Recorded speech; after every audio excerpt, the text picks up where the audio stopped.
सुप्रभात विद्यार्थियों। आज जो है हम अपनी कक्षा में समास के बारे में पढ़ेंगे। समास किसे कहते हैं? दो या दो से अधिक शब्दों को जो मिलकर एक नया शब्द बनाता है, जो सार्थक शब्द बनता है, उसको समास कहते हैं। समास का जो अर्थ होता है संक्षिप्त यानी कि छोटा, कम से कम शब्दों में अधिक अर्थ बताना, वो समास कहलाता है।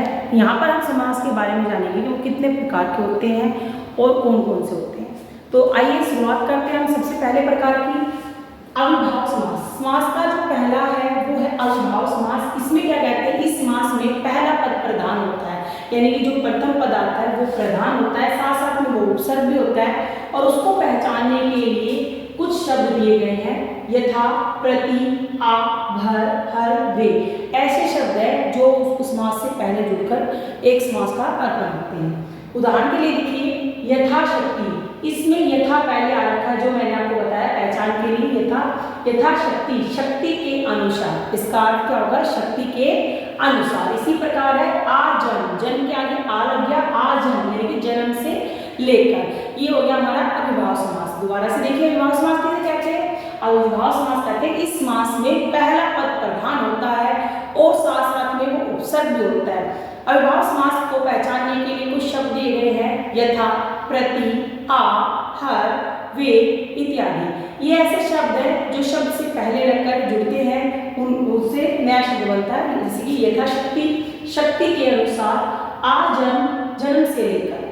दूसरा समास आता है हमारा तत्पुरुष समास। तत्पुरुष समास में क्या कहते हैं? इस समास में दूसरा पद प्रधान होता है, पहला नहीं होता है। इसमें अविभाव में पहला होता है, तत्पुरुष में उसका विपरीत यानी कि दूसरा पद प्रधान होता है, और दो शब्दों के बीच की कारक विभक्तियां जो होती है, जैसे का, को, किसे, के लिए, का, की, के लिए, गायब हो जाती है।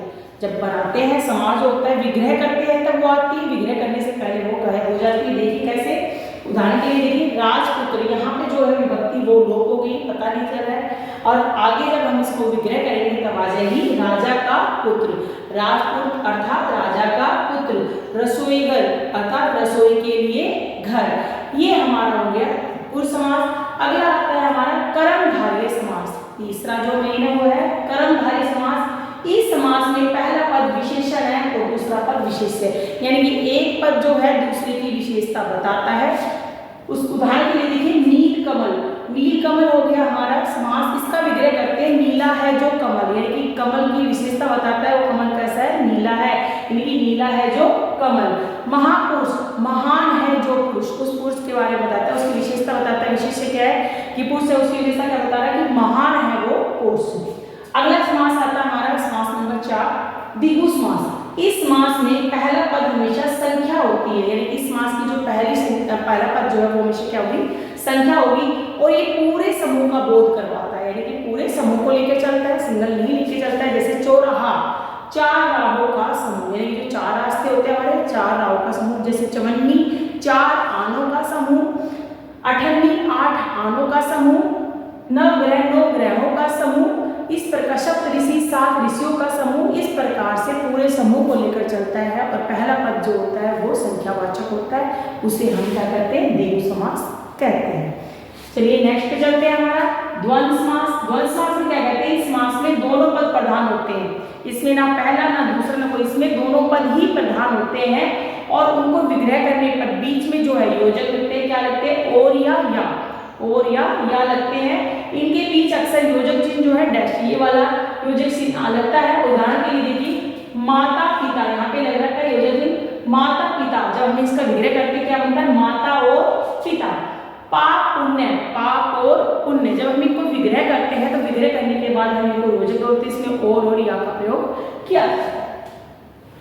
अंतिम, अगला और अंतिम देखिए हमारा बहुव्रीहि समास। अभी तक हमने 5 समास पढ़े, अब हमारा अगला है। इसमें क्या कहते हैं? इस समास में कोई पद प्रधान नहीं होता है, इसमें कोई भी पद प्रधान नहीं होता है। दोनों पद मिलकर किसी तीसरे की विशेषता बताते हैं, यानी कि तीसरा जो महत्वपूर्ण व्यक्ति है या कोई वस्तु है या कोई कुछ भी है, वो तीसरे की विशेषता बताते हैं, विशेष के बारे में बताते हैं, तो उसको हम क्या कहते हैं? बहुव्रीहि समास कहते हैं। उदाहरण के तौर पे देखिए, गजानन।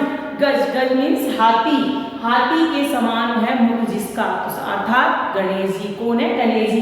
हाथी के समान जिनका मुख है वो कौन है? हमारे गणेश जी हैं। दशानन 10 है आनंद जिसके, यानी आनंद अर्थात यानी किसी जिसके 10 सर है। रावण अर्थात इसका जो है रावण। चक्रधर, चक्र को धारण करने वाला कौन है? विष्णु। चक्र को धारण करने वाला कौन हो गया? विष्णु। यानी कि यहाँ पे कौन चक्र को धारण करता है? विष्णु जी धारण करते हैं, तो इसलिए ये हो गया बहुव्रीहि समास। मैं आशा करती हूँ आप समास को आप समझे होंगे अच्छे से, आपको मेरी कक्षा अच्छी लगी होगी। मेरे साथ दोबारा से बने रहे। धन्यवाद।